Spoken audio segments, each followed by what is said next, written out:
నవ్విన నోళ్ళన్నీ వెళ్ళబెట్టే రోజు ఒక రోజు ఉంటుంది. నవ్విన నోళ్ళన్నీ తెల్లబోయే రోజు ఒక రోజు ఉంటుంది. ఇగిలించిన ముఖాలన్నీ వికారమయ్యే రోజు ఖచ్చితంగా ఒకరోజు వస్తుంది.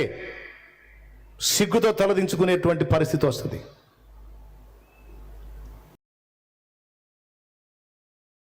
శ్రమానుభవంలో ఉన్నవాళ్ళు ఏం కృంగిపోకండి, కలత చెందకండి. దేవుడు ప్రేమ కలిగిన వాడు. నువ్వు శ్రమ పడటం చూసి ఆయన ఆనందించేదానికి సైకో కాదు ఆయన. అంతేపడు, అట్లనే ఎగచాట్లు పడు, అంతే కావాలి నీకు అనేవాడు కాదు ఆయన. నువ్వు బాగుంటే చూడాలనుకునేవాడు, నువ్వు ఆశీర్వదించబడి ఉన్నత స్థితిలో ఉండాలని కోరుకునేవాడు. అలాంటి వాడు అయ్యుండి కూడా శ్రమానుభవాన్ని నీకు అప్పగించాడంటే నీలో దీన మనసును దేవుడు ఆశించి నీ క్షేమాన్ని కోరేదాన్ని నీకు నాకు మనకు అనుమతించాడు. అది లేకపోతే మనం ఎఫెక్ట్ అయ్యే అవకాశం ఖచ్చితంగా ఉంటుంది. కాబట్టి శ్రమ పొందుతున్న వారలారా, ఈ శ్రమానుభవం తప్పకుండా నీలో మంచి వ్యక్తిత్వాన్ని రూపుదిద్దటానికి ఉపయోగపడుతుంది కనుక ఏమీ కలత చెందొద్దు, కృంగిపోవద్దు. క్షేమకరమైన వ్యక్తిత్వం నీలో రూపుదిద్దబడిన నాడు ఉంచమన్నా ఉంచడు, ఆ శ్రమానుభవాన్ని తీసేస్తాడు. నమ్మితే స్తోత్రం చెప్పు గట్టిగా. అంతవరకు మనమేం కలత చెందొద్దు. ఏమన్నా రాని, ఆయన ఉన్నాడు చాలు. అన్నిటిని ఆయన చూసుకుంటాడు. నిజంగా నీకు ఆయన మీద అలాంటి విశ్వాసం ఉంటే ప్రతిరోజు కఠినమైన శ్రమల్లో కూడా నువ్వు విశ్రాంతిని అనుభవించగలుగుతావు. మళ్ళీ చెప్తున్నా, దేవుని యందలి అలాంటి విశ్వాసాన్ని నువ్వు కలిగి ఉంటే కఠినమైన శ్రమలలో సైతం నువ్వు అలాంటి విశ్రాంతిని అనుభవించగలుగుతావు. ఎంత వేదన ఉన్నా సరే కడుపు నిండా తింటావు, ఎంత వేదన ఉన్నా సరే కంటి నిండా నిద్రపోతావు. కడుపు నిండా తిండి తినకుండా ప్రశాంతంగా నిద్రపోకుండా నువ్వు ఆలోచిస్తా నలిగిపోతున్నావు అంటే బైబిల్ లెక్కలో నా లెక్కలో నువ్వు అవిశ్వాసివి. నువ్వు అవిశ్వాసివి. దేవుణ్ణి ఎరిగుండి కూడా దేవుని మీద ఆనుకోవటం నీకు చేతగాటల్లా. దేవుడు ఏం చెప్పాడు? నా మీద ఆనుకో, పూర్తిగా నా మీద ఆధారపడు, విశ్రాంతిలో నువ్వు ఉండు. నీకేం కావాలో ఎప్పుడు ఏం జరగాలో అవన్నీ నేను చూసుకుంటానన్న నమ్మకం నీకుంటే కడుపు నిండా అంత తిను, ప్రశాంతంగా కొంతసేపు నిద్రపో, రిలాక్స్ అంటున్నాడు. సహోదరుడా, ఇప్పుడు కాదు, సాయంత్రం ఇంటికి పోయినాక. సహోదరి, ఇప్పుడు కాదు, కొంపదీసి ఇప్పుడే నిద్రపోయారు. నిజంగా నేను విశ్వాసం అన్నయ్య, అందుకే ఇప్పటి నుంచే మొదలు పెడుతున్నానని. ఇప్పుడు వాక్యం వినండి, స్తోత్రం చెప్పండి అందరూ కలిసి, గట్టిగా చెప్పాలి. నోవా దినములలో ఎలా ఉండెనో మనుష్య కుమారుని రాకడ దినములలో అలాగే ఉండెను. అందరితో పాటు నోవా ఫ్యామిలీ కూడా బతుకుతున్నారు ఆ రోజుల్లో. కానీ అందరి నడక వేరు, నోవా నడక వేరు. ఎందుకంటే పితరుల దగ్గర నుండి కొంచెం బోధింపబడ్డాడు. లోకమంతా చెడిపోయింది. ఒక్క మాటలో చెప్పాలంటే నోవా బంధువులు కూడా చెడిపోయారు. నోవా భార్య తరపు బంధువులు కూడా చెడిపోయారు. నోవాహు కొడుకులకు భార్యలుగా వచ్చిన కోడళ్ళ కుటుంబాలు కూడా చెడిపోయినాయి. ఎందుకంటే జలప్రళయంలో వాళ్ళు కూడా పోయారు కాబట్టి. టోటల్గా అంతా చెడిపోయారు. ఈ ఒక్క ఫ్యామిలీ మాత్రం అందరిలోనే ఉంటున్నారు, అందరితో ఉంటున్నారు, కానీ ఈ ప్రత్యేకంగా బతుకుతున్నారు. ఒకరోజు దైవస్వరం వినబడింది నోవాహుకి. దైవస్వరం ఎలా వినబడింది? ప్రతిరోజు తన దైనందిన జీవితంలో, సిస్టర్, కొంత సమయం దేవుడితో గడిపే అలవాటు నోవాహుకుంది. అంత కఠినమైన పరిస్థితుల్లో, అంత భయంకరమైన ఆకర్షణల మధ్యలో ఒకడు దేవుని కొరకు కనిపెట్టుకొని ఉండటం, ఒకడు భక్తి సాధన చేయటం అనేది సామాన్యమైన విషయం కాదు. అదే నోవాహు గొప్పతనం. ఆకాశంలో ఉండి భూమి మీదకి తొంగి చూస్తే భూమి మీద నరులు మొత్తం కూడా చెడిపోయి ఉన్నారు. టోటల్గా చెడిపోయారా? ఎవరైనా ఒకడన్నా పర్ఫెక్ట్గా ఉన్నాడా అంటే ఒక నోవా మాత్రం దేవుని సన్నిధిలో దేవుని స్వరం కొరకు కనిపెట్టుకొని ఉన్నాడు. దేవుని గ్రేడింగ్ సూపర్గా ఉంటుంది. 10,000 మందిలో ఒక పాపాత్ముడిని పోనీలేని వదిలిపెట్టడు, పక్కకి తీస్తాడు. అలాగే 10,000 మంది పాపుల్లో ఒక నీతిమంతుడిని పోనీలే వాళ్ళతో కలిసి నాశనం అయిపోని అనుకోడు, గ్రేడ్ కరెక్ట్గా తీస్తాడన్నమాట. పక్కకు తీసే మిగిలిన దాన్ని వైనం చేస్తాడు. దేవుని పద్ధతి అది. ఎవడైనా ఒక్కడైనా ఉన్నాడా అని గమనిస్తే నోవా ఒక్కడు దేవుని వైపు చూస్తున్నాడు, మిగిలిన వాళ్ళంతా లోకం వైపు చూస్తున్నారు. ఇక్కడ సంతోషించాల్సిన విషయం ఏంటంటే ఈ ఒక్కడు దేవుని వైపు చూడటమే కాదు, తన ఫ్యామిలీని కూడా దేవుని వైపు ఆకర్షించుకున్నాడు. ఈ మాటలు నేను ఎందుకు చెప్తున్నానంటే, సాక్షాత్తు యేసు ప్రభువే చెప్పాడు, నోవా దినములను గుర్తు చేశాడు. నా రాకడలో ఇలాంటి సంభవాలు ఉంటాయి, నోవా దినముల్లో పరిస్థితుల్లాగా ఉంటాయని నోవాహును గుర్తు చేశాడు. అంటే క్రీస్తు సంఘమైన మనం, దేవుని పిల్లలమైన మనం నోవాహు అనుభవాలని ధ్యానించడం ఎంతైనా అవసరం. నోవాహు అనగానే ఓడగట్టాడు, జలప్రళయంలో కాపాడబడ్డాడు అన్నది ఒకటే తెలుసు మనకి. కానీ ఆయన గురించి కొన్ని తెలుసుకోవాలి మనం. ఏంటంటే, చుట్టూ సమాజం మొత్తం చెడిపోయినా తను మాత్రం దేవునితో ఏర్పరచుకున్న అనుబంధాన్ని తెగిపోకుండా జాగ్రత్త పడ్డాడు. వద్దులే, అంత చాకిరీ వద్దు, పర్లేదా? సరికాదు. పరమగీతం 2లో అంటాడు, బలురక్కసి చెట్లలో వల్లి పద్మము కనపడినట్లు స్త్రీలలో నా ప్రియురాలు కనపడుతుందని. చుట్టూ ఉన్నాయి బలురక్కసి చెట్లే, ఒక్క ఫ్యామిలీ కూడా బాగలేదు, మొత్తం చెడిపోయిన వాళ్ళే. ఒక్కళ్ళు కూడా దేవునికి భయపడేవాళ్ళు లేదు, దేవునికి లోబడేవాళ్ళు లేదు. 10 రోజులు సావాసం చేస్తే వారు వీరవుతారని ఉంది. కానీ ఈ నోవాహు మాత్రం అంతమంది చెడిపోయిన వాళ్ళ మధ్యలో ఉండి కూడా తను చెడిపోలేదు, తనతో కూడా ఉన్న వాళ్ళని చెడిపోనీయలేదు. మీరు లోకమునకు ఉప్పై ఉన్నారు అన్న మాట సంగతి నోవాహు దగ్గర తన ఫ్యామిలీ వరకు ఆయన ఉప్పే అయ్యాడని చెప్తాను నేను. తన ఫ్యామిలీ చెడిపోకుండా తను కాపాడుకోగలిగాడు. ప్రతిరోజు దేవునితో నడిచిన అలవాటు నోవాహుకుంది. వాళ్ళందరూ వాళ్ళ నిర్ణయాల్లో వాళ్ళు కట్టుబడ్డారు. దేవుడు లేదు, దెయ్యం లేదు, తినాలి, తాగాలి, సుఖించాలి, సంతోషించాలి అని వాళ్ళు తీర్మానం. అది సరే, మీరు తినండి, తాగండి, సుఖించండి, భోగాలు అనుభవించండి, ఎట్లను మీకు వచ్చినట్టు మీరు చావండి, నేను మాత్రం దేవునికి భయపడతాను, దేవునికి లోబడతాను, దేవునితోనే నడుస్తాను అనేది నోవాహు తీర్మానం.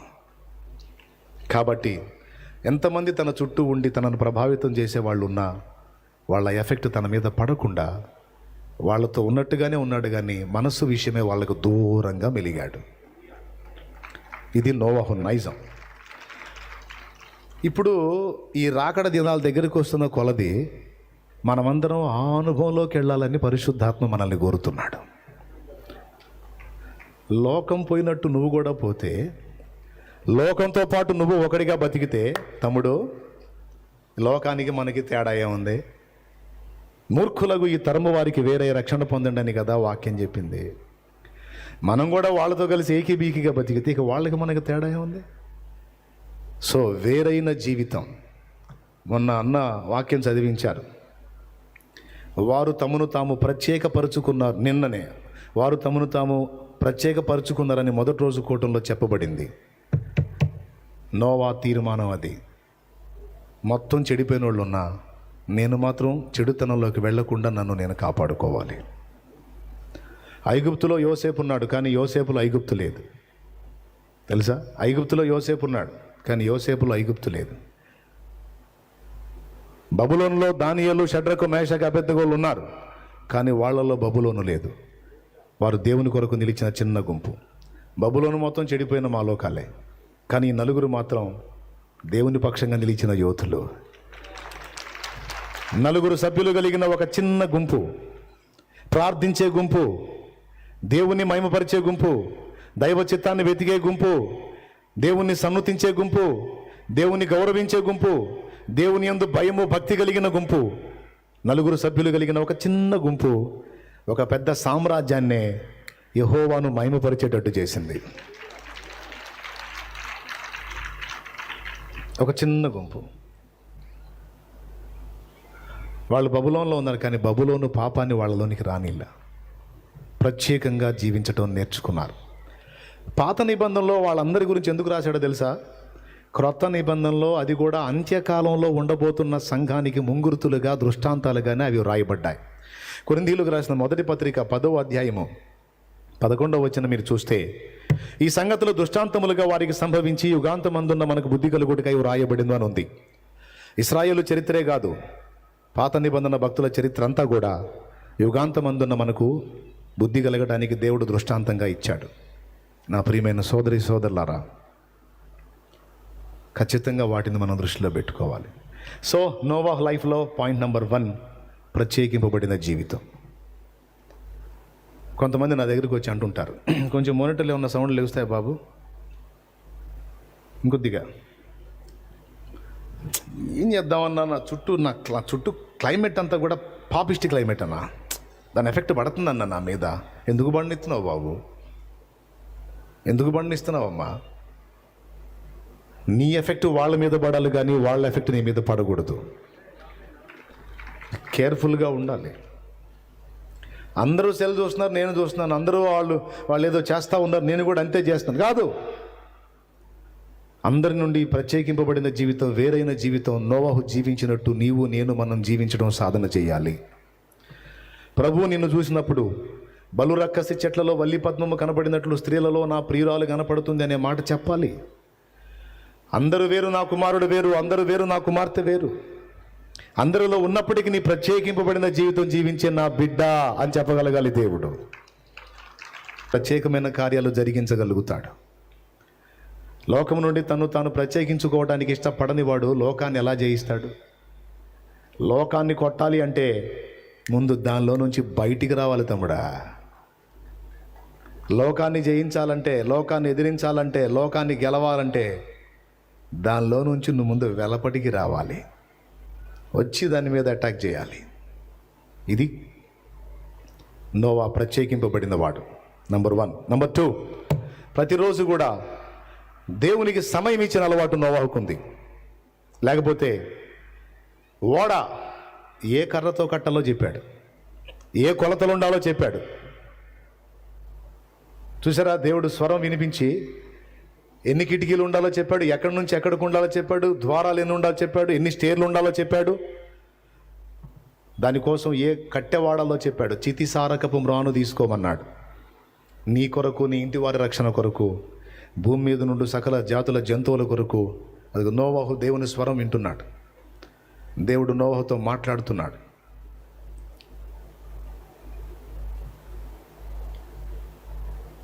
దేవుడు ఆయనతో మాట్లాడుతున్నప్పుడు ఆ స్వరం విని, ఆ విన్నదాన్ని అనుసరించి ఆ కొలతలన్నీ దేవుడు ఇస్తున్నాడు. ఇచ్చిన కొలతల్ని జ్ఞాపకంలో పెట్టుకొని చూడండి, దేవుడు మాట్లాడడం అయిపోయినాక అడుగులతో కొలతలు వేస్తూ ఉంటాడు. ఇంత పొడవు, ఇంత వెడల్పు నాకు దేవుడు చెప్పాడు అని. అంతమంది మనుషుల మధ్యలో దైవ స్వరాన్ని వినటం ఒక నోవాహుకే చేతనైంది. నాకు అర్థం కాదు, నోవాహుతో మాట్లాడిన వాడు చక్కగా మిగిలిన వాళ్ళతో కూడా మాట్లాడొచ్చు కదా. నోవాహుతో మాట్లాడిన దేవుడు మిగిలిన వాళ్ళతో కూడా మాట్లాడొచ్చు కదా. అంటే దేవుడు పక్షపాతి కాదు, అందరితో మాట్లాడతాడు. యెషయా గ్రంథం 48లో అంటాడు, ఆది నుండి నేను రహస్యంగా మాట్లాడిన వాడను కాను, నేను మౌనంగా ఉండేవాడిని కాను, అందరితో మాట్లాడుతున్నాను అన్నాడు. మాట్లాడుతున్నప్పుడు మరి అందరూ ఎందుకు వినలేదు, నోవాహు మాత్రమే ఎందుకు విన్నాడంటే నోవాహు దేవునికి సమయం ఇచ్చాడు కాబట్టే స్వరం వినబడింది. అందరితో కూడా దేవుడు మాట్లాడుతున్నాడు, కానీ వినే అంత ఖాళీలో వాళ్ళు లేరు, బిజీ. సేవ చేసేవాడికి కూడా ఇంకితం ఉండాలి. నేను సేవ కోసం వెళుతున్నాను, సేవ చేస్తున్నాను అని రాత్రి మగళ్ళు ఏదో ప్రయాసపడి పరిగెత్తుతూ ఉన్నాడు. సంతోషమే, దేవుని కోసం కష్టపడు, కాదని నేను అనను. కానీ ఒక్కటి మర్చిపోవద్దు, దేవుని కోసం పరిగెత్తాల్సిందే, కానీ అసలు ముందు ఆయన ఏం చెబుతున్నాడో, ఎటు వెళ్ళమంటున్నాడో అది తెలుసుకొని పరిగెత్తడం ఎంతైనా మంచిది. Praise the lord. యేసు ప్రభుని ఇంట్లోకి ఆహ్వానించింది మార్తే, కానీ ఆహ్వానించి ఆయన కూర్చోగానే కిచెన్లోకి ఎంటర్ అయింది. ఎందుకు? రొట్టెలు చేయాలని. చివరికి ఏం ఎదుర్కొంది? సన్మానమా, గద్దింపా? గద్దింపే. మార్తా మార్తా, నువ్వు విస్తారమైన పనులు పెట్టుకుని అలసిపోయి ఉన్నావు, మరియ శ్రేష్టమైన దాన్ని ఎంచుకుందని మరియను ప్రశంసించాడు, మార్తను గద్దించాడు. ఏమండి, పాపం పిలిచిన మనిషికి ఆతిథ్యం ఇవ్వటం తప్ప, అంత 4 రొట్టెలు చేసి పెడదాం అనుకోవడం తప్ప, తప్పైనట్టు మాట్లాడతాడేంటి పెద్ద ఆయన? ఎంత మాత్రం తప్పు కాదు, కానీ రొట్టెలు చేయాల్సిందే. కానీ ఒక్కసారి ఆయన అడగాలి కదా. ఇంటికి పిలిచిన అతిథిని రొట్టెలు చేయమంటావా, అట్లు చేయమంటావా, ఇడ్లీ చేయమంటావా, పూరీ చేయమంటావా, చికెన్ తింటావా, బిర్యానీ తింటావా, అసలు ఏం తింటావు, అసలు నీ చిత్తం ఏంటి? ముందు ఆయన దగ్గర కూర్చోవాలిగా. అసలు ఏ వద్దంటావా, చాయ్ తాగుతావా, కాఫీ తాగుతావా, ఇవన్నప్పుడు ఎక్కడ ఉన్నారా అంటారేమో. అంటే మీకు ఇప్పుడు అర్థం కావడానికి ఈ పరిభాషలో చెప్తున్నాను నేను. దేవా, నీ సేవ చేయడానికి పరిగెత్తుతున్నాను నాయనోయ్ అని పరిగెత్తడం కాదు. దేనికి పిలిచావు, ఏ ప్రాంతానికి వెళ్ళమంటావు, దాని కొరకు నాకు ఏమి ఇస్తున్నావు, మరి నా పక్షంగా ఎలా కదులుతున్నావు అని మోకాళ్ళుని ముందు దేవుని కదిలించి ఆ తర్వాత నువ్వు కదలాలి. అప్పుడు కార్యసిద్ధి చూస్తావు. ఏదో తెంపు లేకుండా పొద్దున్న మొదలుపెట్టి సాయంత్రం ఊరకు పరిగెత్తుతూ ఉంటే కార్యం జరిగిద్ది అనుకుంటున్నావా? మార్కు సువార్త 3:13 ఆయన కొండ ఎక్కి తనకిష్టమైన వారిని పిలువగా వారు ఆయన యొద్దకు వచ్చిరి. వారు తనతో కూడా ఉండునట్లును దయ్యములను వెళ్ళగొట్టి అధికారం గల వారే సువార్త ప్రకటించుటకు వారిని ఏర్పరచుకున్నాడని ఉంది. అందులో మొదటి మాట వారు ఆయనతో ఉండునట్లు అని ఉంటుంది. ఏమంటే దేవుని కొరకు పనిచేయాలనుకునేవాడు ముందు అసలు దేవుని చిత్తం ఏదో తెలుసుకోవాలి కదా, దానికి కొంచెం టైం కేటాయించాలి కదా. ప్రతిరోజు కొంచెం సమయం దేవునితో గడిపేటువంటి అనుభవం లేనివాడు దేవుని కొరకు బలమైన కార్యాలు సాధించలేడు. స్తోత్రం చెప్పండి ఒకసారి గట్టిగా. పక్కన వాళ్ళని పలకరించండి, సహోదరులారా వందనాలని పలకరించండి. సహోదరి వందనాలు. చూడండి పక్కన వాళ్ళు మోకాలు చూడండి. అందరూ ఓకే కదా? ఏం లేదు, నాకు ఒక దీవెన ఉంది. మాట మాట్లాడినా పాట పాడినట్టే ఉంటుంది. పాట కూడా జోలపాటలాగా ఉంటుంది. అబ్బా అద్భుతంగా ఉందన్నయ్య అని ఇప్పుడే నోహ దర్శనం చూసి వచ్చి మళ్ళీ నేనేం చేసేది అందుకని. నెంబర్ 2, ఫస్ట్ ప్రత్యేకింపబడిన అనుభవం కలిగిన వాడు. రెండవది దేవుని స్వరం వినడానికి, దేవునితో గడపడానికి ప్రతిరోజు కొంత టైం కేటాయించిన వ్యక్తి నోవా. అలాంటి అనుభవం అలవాటు లేకపోతే ఆయనకి ఎలా తెలిసింది దేవుని స్వరం? ఎంతోమంది వినలేంది అతడు విన్నాడు. కొలతలతో సహా మెజర్మెంట్ మొత్తం ఇచ్చేశాడు. మూడవది, అంతవరకు పైనుంచి నీళ్లు వస్తాయి అన్న సంగతి ఒక కొత్త విషయం వాళ్ళకి. హెబ్రీ పత్రిక 11 మీరు చూడగలిగితే నోవహు అది వరకు వినని సంగతులను గూర్చి దేవుని చేత హెచ్చరింపబడిన వాడై అని ఉంటుంది. 6వ వచనం చూడొచ్చు, లేదా 4-5 వచనాలు కూడా చూడొచ్చు. హెబ్రీ పత్రిక 4-5 వచనాలు లేదా 6-7 వచనాలు చూడు తల్లి. కనపడలేదా? సరే నేను చదువుతాను చూడు. చదువు. మరి అదే చెప్తుంది 7 నుంచి. విశ్వాసమును బట్టి నోవాహు అది వరకు చూడని సంగతులను గూర్చి దేవుని చేత హెచ్చరింపబడి భయభక్తులు గలవాడై తన ఇంటి వారి రక్షణ కొరకు ఒక ఓడను సిద్ధము చేసెను. చూసారా, అందరూ భక్తిహీనులు, ఈ ఒక్కడు మాత్రం భయభక్తులు కలిగినవాడు. దేవుని భయం తన గుండెల్లో ఉంది, దేవుని మీద ప్రేమ తనకుంది. అందరితో పాటు నేను, నలుగురిలో నతనీయులు, గుంపులో గ్లోరీ అనలా. అర్థమైందా? నలుగురితో నేను కూడా అనలా. నలుగురు వేరు, నేను వేరు. నేను ప్రత్యేకంగానే ఉండాలనుకున్నాడు. అలాగ దేవునికి అందుబాటులోకి వెళ్ళాడు. దైవస్వరం విన్నాడు. విన్నప్పుడు ఏం చెప్పాడు తెలుసా? దేవుడు నోవాహుకు ఆశ్చర్యం కలిగించే సంగతులు చెప్పాడు. అంతకుముందు భూమి నుండి ఆవిరి లేచి నేలను తడిపి సేద్యానికి అనుకూలంగా చేసేది. ఇప్పుడు పైనుంచి అగ్ని కురిసిద్దంటే మీరు నమ్ముతారా? మీరు ఎప్పుడన్నా చూసారా పైనుంచి అగ్ని కురవటం? చూస్తే చేతులు ఎత్తండి. పైనుంచి అగ్ని కురిసింది అన్నయ్య నేను చూశానంటే చేతులు ఎత్తండి.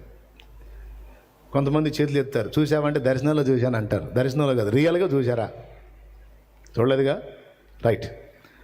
పైనుంచి నీళ్లు వస్తాయంటే నోవహు కూడా వింతే. కానీ దేవుడు నోవహే నమ్మలేని సంగతి చెప్తున్నాడు. నోవా, నోవా, భూమి మీద నేను మనుషులను చూశాను, వారు తమ మార్గములను చెడగొట్టుకొని చెడిపోయి ఉన్నారు. మొత్తాన్ని సమూల నాశనం చేద్దాం అనుకున్నాను, కానీ నువ్వు ఒక్కడివి నా దృష్టికి నీతిమంతుడు, నిందారహితుడుగా కనపడ్డావు. కాబట్టి మొత్తం పాపులైనప్పటికీ నిన్ను ఒక్కడివి కరెక్ట్గా ఉన్నావు కనుక ఇంతమందిలో నిన్ను నాశనం చేయటం నాకు ఇష్టం లేదు. అలాగే నీకు, నీ ఇంటి వారికి రక్షణకరంగా ఒక ఓడను సిద్ధపరచుకో అని దేవుడు అతనితో మాట్లాడాడు. ఎందుకు ప్రభువా? నోవా ప్రశ్న. కొద్ది రోజుల్లో ఆకాశపు తూములు నేను విప్పబోతున్నాను. 40 రాత్రులు 40 పగళ్ళు విస్తారంగా వర్షం కురవబోతుంది. నేను నీటిని పైనుండి పంపించబోతున్నాను. అగాధ జలముల యొక్క ఊటలు విప్పబోతున్నాను. కింద నుండి నీళ్ళు వస్తాయి. భూమి పర్వతాలతో సహా మునిగిపోతుంది. పర్వతాల మీద కూడా 15 మూరల ఎత్తు నీళ్లు ప్రబలుతాయి. అంత ప్రచండమైనటువంటి వర్షాన్ని 40 days నేను కుమ్మరించబోతున్నాను. భూమి మీద నాసికారంధ్రంలో జీవవాయువు ఉన్న ప్రతి ప్రాణిని నిర్మూలన చేయబోతున్నాను. నువ్వు ఒక్కడివి నా ఎదుట క్రమంగా ఉన్నావు కనుక జాగ్రత్త పడు. ఇలా చేయి, ఇలా చేయి అని మొత్తం చెప్పాడు. చెప్పింది బాగానే ఉంది, కొలతలు గట్రా బాగానే ఉంది. కానీ పైనుంచి నీళ్లు వస్తాయంట, భూమి మీద నుంచి నీళ్లు అగాధంలోంచి వస్తాయంట. జలప్రళయం రాబోతుందంట, మరి దేవుడు ఇలా చెప్పాడని ఫ్యామిలీకి చెబితే ఫ్యామిలీ ఒప్పుకుంటుందా, నవ్విద్దా? సమాజానికి చెబితే సమాజం ఒప్పుకుంటుందా, నవ్విద్దా? ఆలోచించుకున్నాడు. సరే, సమాజం నవ్వితే నవ్వింది, నా కుటుంబం అయితే నా మాట గౌరవించింది కదా, నా ఫ్యామిలీకి చెప్తాను అనుకొని విశ్వాసం, నేను చెప్పాను కదా తెగిస్తుందని, దేవుడు చెప్పాడు అంతే, నమ్మాలి. ఎలా జరిగిద్ది? ఆయన పైనుంచి అసలు నీళ్ళు ఎట్టొస్తాయి? అడ్డ ప్రశ్నలు వేయకూడదు. ఆయన అసలు కింద నుంచి నీళ్లు తవ్వకుండా ఎట్టొస్తాయి? అడ్డ ప్రశ్నలు వేయకూడదు. ఎట్టయినా వస్తాయి. సృష్టించినోడు ఆయన, రప్పించేవాడు ఆయన. దేవుడు ఏదైనా నీ కార్యం చేస్తాను అన్నప్పుడు నోరు మూసుకొని నమ్మాలి. ఎట్ట జరిగిద్ది అంటే మామూలుగా అది అసలు చాలా కష్టంలే అని నువ్వెందుకంటావు? నీ కష్టమే దేవుని కష్టం అయిద్దా? ఒక చిటికేస్తే కాదా సమస్తం? యెహోవాకు అసాధ్యమైంది ఏమైనా కలదా? కాబట్టి ఏదైనా ఒకటి నేను చేస్తానని దేవుడు మాటిస్తే నోరు మూయి, అంతేగా నమ్మేసాయి. ఇక డౌట్లు పెట్టుకోవద్దు. ఇది ఎలా జరిగిద్దని 100 మంది అడగని నిన్ను. ఎలా జరిగిద్దంటే నీకు అసాధ్యం, నాకు అసాధ్యం, దేవుడికి కాదా అయింది? యెహోవాకు అసాధ్యమైంది ఏమైనా కలదా అనుకుంటా తిరుగు. నీవు విశ్వసించిన దాని ప్రకారం జరిగిద్దంతే. దేవునికి స్తోత్రం. నేనైతే నమ్ముతా, జాగ్రత్త పడతా. ఇంటికి పోయాడు, ఫ్యామిలీకి చెప్పాడు. ఈరోజు నేను దేవునితో గడుపుతున్నప్పుడు దైవస్వరం నాకు వినబడింది.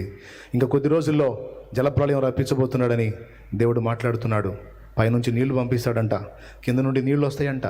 ఇప్పుడు మనం చెబుతున్నాం యేసయ్య రాకడ వచ్చిందంట, ఇలాంటి సంభవాలు జరగబోతున్నాయంట, యేసుప్రభు రెండో రాకడ వస్తుందంట, ఇంకా కొద్ది రోజుల్లోనే జరుగుతుందంట అని మనం చెబుతుంటే కొంతమంది ఎటకార పళ్ళు ఏమంటున్నారు? తర్వాత గురు బాబా, నా చిన్నప్పటి నుంచి వింటున్నాను రా. ఎప్పటి నుంచి? నా చిన్నప్పటి నుంచి వింటున్నాను రా. ఇప్పుడు తల మొత్తం తెల్లగా అయిపోయింది రా నాకు చెబుతాను రా. ఎటకారం చేసి అపహాసకులు వాళ్ళ పేరు. వీళ్ళు ప్రతి తరంలో ఉంటారు. అపహాసకులు అపహసించుచూ వచ్చి ఈ మాటలు మాట్లాడతారు. కాబట్టి అపహాసకులను లక్ష్య పెట్టక, ఎగతాళి చేస్తే చేయని. నువ్వు విశ్వాసంతో ప్రయత్నానికి పూనుకున్నప్పుడు ఫస్ట్ నీకు ఎదురయ్యేది అపహాస్యమే. నోవా గోడని కట్టడానికి పూనుకున్నప్పుడు నోవాహుకు ఎదురైంది టోబియా సన్బల్లటులో నుంచి అపహాస్యమే. గోడ కడతారా? గోడ ఒక నక్క ఎగిరితే పడుద్ది మీ గోడ అని వెటకారం చేశారు. చివరికి ఆయన కట్టిన కాంపౌండ్ వాళ్ళ మీద వీళ్ళ అల్లుళ్ళ గదులు ఏర్పాటు చేసుకున్నారు, దరిద్రులు, సిగ్గు లేకుండా. వాళ్ళులే టోబియా సన్బల్లట్లులే. ఏమట్లు? దేవునికి స్తోత్రం.